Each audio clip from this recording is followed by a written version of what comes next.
c'est encore moi, Sophie. Le village de Saint-Chamas m'a tellement charmée que j'ai décidé d'y retourner.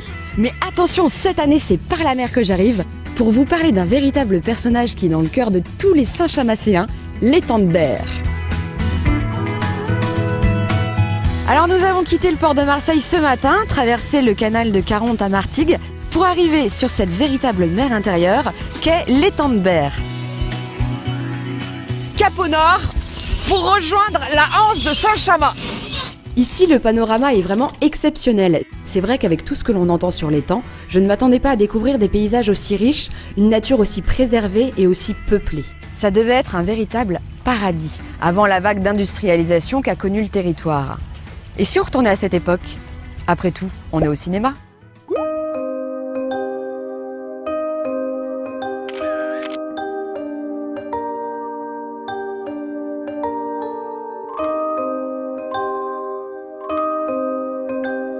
L'étang d'avant, il avait la chance d'être poissonneux, parce que nous parlons d'étang, mais je vous dirais que pour les vieux, c'était quand même la mer. Hein.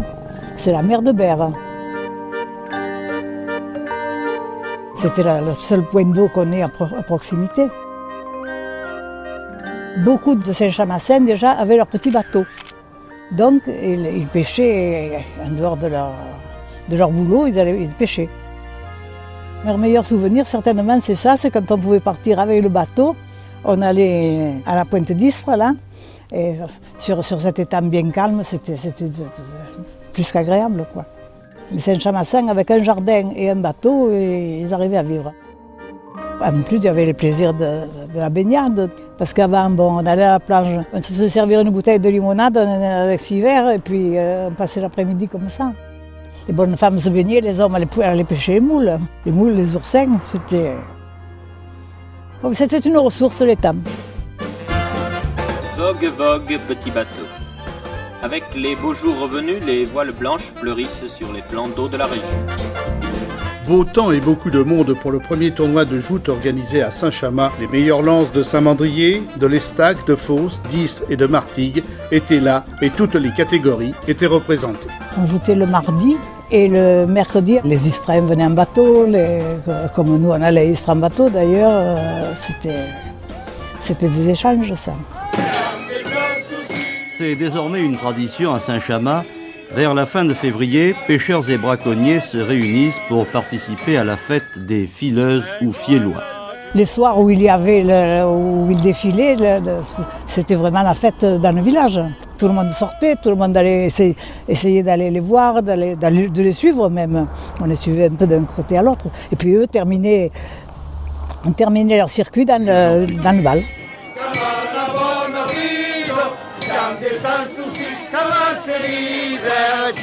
Si on est sans souci, comment la bonne vide. Si on est sans souci, comment on se divertit. Nous sommes des sans soucis qui aimons la bonne vie, nous sommes des sans soucis qui aimons jouer, qui aimons se divertir. À ce moment-là, la vie était vraiment axée sur le village. On ne vit plus vraiment dans le village comme on vivait à ce moment-là. Ah, nostalgie quand tu nous tiens. En tout cas, on comprend pourquoi les Saint-Chamassens sont si attachés à leur étang. Ciel bleu, eau claire, il a l'air en super forme cet étang. Mais alors pourquoi jouit-il d'une aussi mauvaise réputation? Pour le savoir, nous avons fait appel à une équipe d'experts du GIPREB. Le GIPREB, basé à Berre, est le véritable gardien de l'étang. Sa mission, veiller sur le plus vaste plan d'eau salée relié à la mer en Europe. Avec une superficie de 155 km², autant dire que la tâche n'est pas mince. Réhabilitation de la qualité de l'eau, développement des activités traditionnelles et des usages de l'étang, les missions sont multiples et les problèmes nombreux. Modification de la salinité, perte de biodiversité, pollution diverses, le bulletin santé n'a pas toujours été optimiste. Alors docteur, c'est grave? Raphaël Grisel nous brosse le portrait de l'étang. Les grands aménagements importants, c'est début du siècle, le creusement du canal de Caronte à Martigues qui fait qu'on a beaucoup d'eau de mer qui rentre, beaucoup plus que ce qui en rentrait auparavant.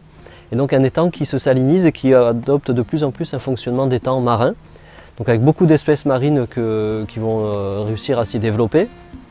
Ensuite il y a la réouverture du canal du Rove qui va accentuer encore ce phénomène. Et puis ensuite un basculement avec l'installation petit à petit des industries, pétrochimie notamment. qui vont commencer à avoir des rejets un peu contaminants, des rejets chimiques. Et puis par la suite, les rejets de la centrale hydroélectrique d'EDF avec la mise en place de ce grand aménagement qui va apporter de l'eau douce. Et le plus gros dysfonctionnement aujourd'hui de l'étang avec la mise en place d'une stratification et puis d'un renouvellement des eaux très important. Là, ce qu'on a fait, c'est un prélèvement de sédiments. L'objectif, c'est de vérifier ce qu'il y a comme animaux qui vivent au fond de l'étang. Ce qui sort en premier dans l'eau, ce sont des petits vers de vase.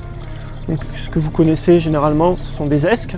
C'est une espèce très importante parce qu'elle va remanier les sédiments, c'est-à-dire qu'elle va les aérer en se promenant, en faisant des tubes, en grattant l'intérieur, elle va renouveler. Et c'est une espèce également qui est un indicateur de bonne qualité. Si on en a, c'est que les sédiments n'ont pas connu de crise anoxique depuis un petit moment. Crise anoxique? On dirait une grave maladie. Jean-Marc, pêcheur à Saint-Chamas, nous explique les grands bouleversements qu'a connus l'étang. Dans les années 70, il y avait le problème de la pollution par le pétrole.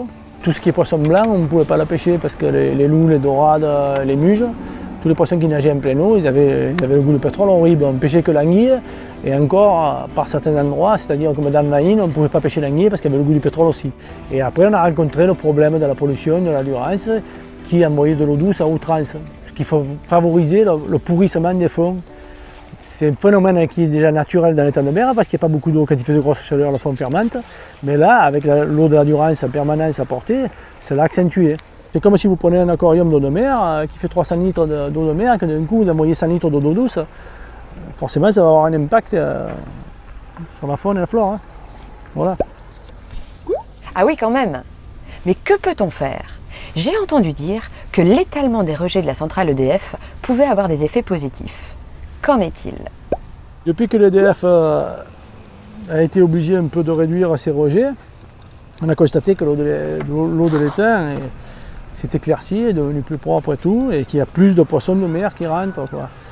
Il y en avait avant des doradelles, il y a toujours eu des doradelles et des loups qui rentraient, mais maintenant il y en a plus. Il y en a plus qu'avant. Parce que l'eau leur convient plus, quoi. Forcément, si l'eau est plus claire et tout, qu'il y a moins d'eau douce, il rentre beaucoup plus de sardines, de mêlées, de petits poissons, et les loups suivent parce qu'ils mangent ça. Donc, c'est la chaîne qui se reforme plus ou moins, quoi. Mais c'est positif tout ça. Moi qui pensais qu'on ne pêchait que l'anguille à Saint-Chamas. Dans les années 70, il s'en pêchait entre 500 et 1000 tonnes par an. Elles étaient exportées dans le monde entier. Les pêcheurs, il en reste encore quelques-uns. La lutte contre la pollution a porté ses fruits et dans cette extrémité de l'étang, le poisson revient parfois en abondance. À Saint-Chamas, les jeunes ont pris la relève avec du matériel moderne et la volonté bien établie de ne pas abandonner un métier où l'on est encore son maître. Mon père était marailleur, il ramassait les anguilles sur l'étang de Berre. Donc comme je ne faisais pas grand chose à l'école, il m'a dit bébé, il faudrait bien d'aller faire le pêcheur, tu gagneras ta vie. Parce qu'à l'époque c'était lucratif, ça l'est devenu moins, mais bon, dans l'ensemble je ne regrette pas, j'ai ma liberté. Sur 9 pêcheurs présents à Saint-Chamas, tout le monde pratique la pêche à l'anguille et accessoirement certains pratiquent d'autres pêches comme le filet maillat. Bon, pour la pêche à l'anguille, on utilise le doublisse. Ce type de filet, on le pose en général le matin. Alors on le pose à plusieurs endroits susceptibles d'être bons pour la pêche. Et ensuite, le lendemain, on voit s'il y a un endroit où ça a marqué, s'il y a des anguilles dans un filet ou s'il n'y en a pas. Et en fonction de ça, on rajoute et on concentre les filets à l'endroit où on pêche. C'est un endroit qui est propice à la pêche à l'anguille, parce que ce sont toutes des zones anérétiques où le poisson il rentre et il a à manger, il y a peu d'eau. Le soleil pénétrant, il y a des herbiers, il y a tout ce qu'il faut, il y a beaucoup d'esques, beaucoup à manger. L'anguille adore ça, et c'est type lagune, quoi. Et tout ce genre d'étang plaît beaucoup aux anguilles. Après les marailleurs, c'est la meilleure qualité du monde. Ils disent que c'est la meilleure anguille qui est, même l'anguille américaine n'est pas aussi bonne que celle qu'il y a ici. Les marailleurs disent que l'anguille de l'étang de Berre, c'est la meilleure du monde. L'étang de Berre, c'est un endroit qui est fantastique, hein, je veux dire, s'il est préservé, c'est magnifique. Hein. Faites le tour de l'étang de Berre, c'est beau de partout, à part où il y a les usines, quoi. Mais tout le côté sauvage, le côté Is, en descendant sur Martigues, c'est fantastique, est-ce que c'est beau? Ce serait dommage de gaspiller un tel beau cadre de nature, quoi. Terre, terre! Nous arrivons au superbe port de plaisance Notre-Dame. À 2 pas du centre-ville, labellisé port propre, l'endroit idéal pour y amarrer mon superbe catamaran. La classe, non? Bon ok, j'avoue, c'est pas le mien. Le capitaine de ce bateau, c'est Jean-François. Il vient d'ouvrir la première école de croisière de la commune. C'est que Saint-Chamas est la ville du nautisme. Avec ses 4 ports, elle offre, après Martigues, la plus grande capacité d'accueil de l'étang de Berre. Ici, au port Notre-Dame, 300 bateaux sont amarrés à des pontons refaits à neuf. Juste à côté de nous, se trouve le port de pêche de Pertuis. En quittant Saint-Chamas, au niveau de la centrale EDF, on trouve le port de Beau-Rivage, au lieu de la régate dans les années 60. Enfin, à la frontière entre Berre et Saint-Chamas, se cache le dernier port de la commune, le petit port de pêche du Sagnas. 1000 millions de mille sabords, que vois-je au loin? Mais ce sont les élèves de l'école de voile municipale. Après tout, il n'y a pas de raison qu'il n'y ait que les poissons qui profitent de l'étang. À Saint-Chamas, chaque année, tous les élèves des classes primaires ont la possibilité de se rendre une fois par semaine à l'école de voile municipale de la Digue pour y pratiquer la navigation. Lorsque les conditions météo ne sont pas bonnes, des sorties en kayak ou des promenades sont organisées afin de faire découvrir aux enfants la biodiversité de l'étang. Depuis sa création, ce sont plus de 5000 enfants qui ont suivi ces formations. Fred Colomba, moniteur à la base nautique municipale, prend en charge tous les petits mousses. Laissons-lui la parole. L'objectif principal pour les écoles primaires, c'est vraiment de développer des compétences sur les comportements, sur l'entraide, la collaboration. C'est avant tout une expérience collective qu'ils vivent avec leur classe et on met vraiment l'accent sur qu'ils soient acteurs de leur sécurité déjà pour commencer et ensuite de leur navigation. Naturellement, quand on navigue sur l'étang de Berre, on est obligé de parler des problèmes de qualité d'eau, des problèmes de qualité d'air parce que c'est souvent un questionnement de la part des parents. Il n'y a pas de meilleur moyen d'informer les parents que d'en parler avec les enfants. Donc il y a une part de théorie de la voile, mais il y a aussi toute une part de découverte du milieu qui est très très riche dans la baie de Saint-Chamas. Il suffit de regarder, on a des pinèdes, on a des zones humides très très riches. On a des endroits où on ne peut aller que par bateau, donc ça aussi c'est des endroits qui sont préservés. On protège bien que ce qu'on connaît finalement. Donc c'est un peu un héritage qu'on donne à ces jeunes un peu avant. Pour ceux qui ont attrapé le virus de la voile, il est possible d'intégrer une classe aménagée au collège. Mais attention, là, fini la rigolade. Ce n'est plus de l'initiation découverte, mais une véritable pratique sportive orientée compétition. Quant à ceux qui veulent se mesurer au plus grand, direction le club de Mirama. C'est là qu'Olivia Blanc s'est perfectionnée. Cette sportive saint-chamasséenne a d'abord gagné les championnats de France minimes avant d'accéder au titre de vice-championne du monde. Dans son sillage, des petits jeunes prennent le relais. Je m'appelle Théo Morillo, j'ai 13 ans et je fais de la voile à Saint-Chamas depuis 2 ans. Bonjour, je m'appelle Antoine Berard, j'ai 13 ans. Je fais de la planche à voile depuis 4 ans. Quand on veut passer au club de voile de Miramas, il faut être prêt à un petit peu souffrir. Donc Théo Antonin, voilà, des petits jeunes qui débarquent de la base municipale de Saint-Chamas. Théo, ça fait 1 an qu'il est au club. Il a fait son premier championnat de France à Quiberon cet été. Il fait un résultat honorable, il fait 45 sur 70. J'espère que cette année, on va pouvoir se fixer un objectif d'être dans les 15 premiers au championnat de France.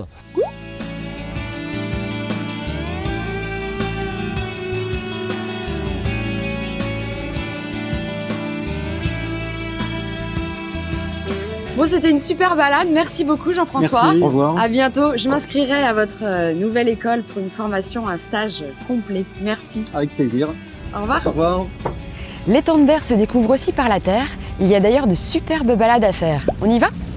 Saint-Chamas a toujours été protégé de l'industrialisation et offre une nature généreuse qui s'étale le long des rives de l'étang. Les balades y sont nombreuses. C'est conseillé par Paul Pomarès, le monsieur sentier de Saint-Chamas, que j'ai défini mon itinéraire. Passage obligé, le parc de la Poudrerie, à la faune et à la flore exceptionnelle, dont une partie est classée réserve naturelle. Vous aurez peut-être la chance d'y apercevoir les cigognes qui, chaque année, reviennent y nicher. Autre possibilité, au départ de l'Office du tourisme, vous pouvez rejoindre le port de pêche de Pertuis et longer l'étang pour arriver jusqu'au lavoir des Contagieux, sous lequel coule une petite source et à côté duquel se trouve une plage très fréquentée en été. C'est ici que démarre le sentier qui nous mène à la Petite Camargue, où nous retrouverons tout à l'heure les chasseurs qui pratiquent la chasse traditionnelle à la hutte. En chemin, vous aurez peut-être la chance de croiser Houssine Benaïssa. N'hésitez pas à le solliciter, il vous montrera son élevage de canards.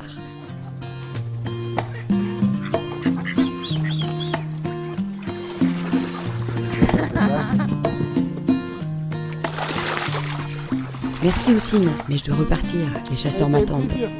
Pour moi aussi, merci. Au revoir. Ça y est, nous sommes arrivés au Palouse. Cet endroit magnifique est situé au début de la Petite Camargue. Ici, c'est une zone Natura 2000 gérée par le Conservatoire du Littoral. En suivant les chemins ouverts au public, vous pourrez découvrir le marais de la Petite Camargue. Un lieu d'exception, né de la rencontre de la rivière de la Touloubre et des eaux de l'étang de Berre. Ici, vivent une faune et une flore d'une richesse exceptionnelle. Des cygnes, des flamands, des hérons. Impossible de tous les citer puisque 217 espèces ont été observées. Bien sûr, la chasse est très réglementée dans le parc de façon à troubler le moins possible la tranquillité des lieux. Les chasseurs ont par exemple obligation d'utiliser des cartouches sans plomb et gare à celui qui se ferait prendre la main dans le sac, les amendes sont très lourdes. Ah, voilà la hutte de Christian Doublé. Toc toc toc. Bon, bah il n'y a personne. Ah ben les voilà, ça y est, ils arrivent. Nous sommes au nord de l'étang, dans un endroit très prisé par les migrateurs. L'oiseau numéro 1, c'est la sarcelle d'hiver. Et puis alors, une particularité depuis 5 ans, nous avons maintenant un joli passage d'oies cendrées. Avec une grande joie pour tous les huîtriers. Depuis 5 ou 6 ans, enfin on voit les oies arriver ici. Donc le grand migrateur qui part du nord de l'Europe, de l'Est jusqu'à la mer Caspienne, descend par le sud, passe par la Méditerranée, file là-bas au fin fond de l'Espagne, au Guadalquivir, et ensuite c'est la grande traversée en Afrique centrale, Afrique de l'Ouest et un petit peu en Afrique de l'Est. Donc nous sommes là pour se faire visiter par ces canards. En général, les huîtriers arrivent une bonne heure avant le coucher du soleil. Ils pratiquent ce qu'on appelle l'attelage des appelants, c'est un art. Ensuite, il y a la longue veille, la nuit qui démarre, avec le chant des appelants. Nous sommes interpellés lorsque des migrateurs ou un oiseau vient tourner au-dessus de l'attelage. C'est une chasse-passion. Celui qui n'a pas une très forte passion ne peut pas pratiquer cette chasse. D'ailleurs, vous voyez, il y a 2 choses qui font valoir. Regardez cette carte postale derrière nous, un coucher de soleil extraordinaire dans une nature d'exception aussi. Non, on est très, très lié à l'étang, très très lié. Et puis il y a aussi une chose, c'est que le huîtrier, à force d'observer les étoiles, parfois il lui arrive de côtoyer les anges. Ah, quel poète ce Christian. Bon, la nuit va tomber, on va les laisser chasser tranquilles. Quant à nous, notre balade à Saint-Chamas se termine. Je laisse maintenant la parole à René Gimet, le maire de Saint-Chamas, natif de la commune et grand amoureux de l'étang. Quant à moi, je vous dis à bientôt. L'étang, c'est une richesse pour les Saint-Chamassins qui ne demande qu'à se développer, à s'améliorer. Oui, l'étang peut vivre, oui, ça dépend de vous. Et ça ne peut être qu'une volonté affirmée de voir ce bijou de notre région évoluer vers encore plus de positif. Je tenais particulièrement à souhaiter à mes concitoyens une année 2012 des plus heureuses. Je vous souhaite à tous, à vos familles, à vous-même, la santé, le travail et puis bien évidemment le bonheur.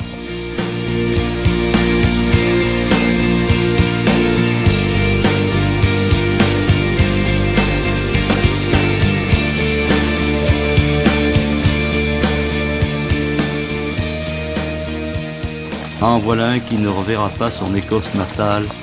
C'est le destin. On va y aller, Dites-moi, vous en avez tué beaucoup aujourd'hui? Aujourd'hui, on essaye d'y aller un peu là, parce que profite qu'il y a la fête là. Pas trop de surveillance, on va essayer d'en tuer. C'est un colvert ça? Ah ouais, c'est un colvert, j'ai tué ce matin, oui, de bonne heure là. C'est interdit maintenant, non? Non, non. Hein? Ah oui, ça le fait, on n'est pas 8 jours près. Et il y en a beaucoup des braconniers ici? Oh, quelques-uns. Et des gardes, il y en a? Ah, des gardes, il y en a, mais enfin, faut faire attention. Et ils braconnent pas un peu aussi, non? Oh, c'est les plus gros braconniers, les gardes. Comme ça, hein.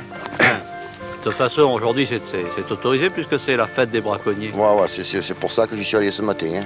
Sinon, je me serais... Enfin, on est braconnier, mais enfin, c'est quand même peut-être sûr. Hein. On essaye de sauver la graine pour l'année prochaine.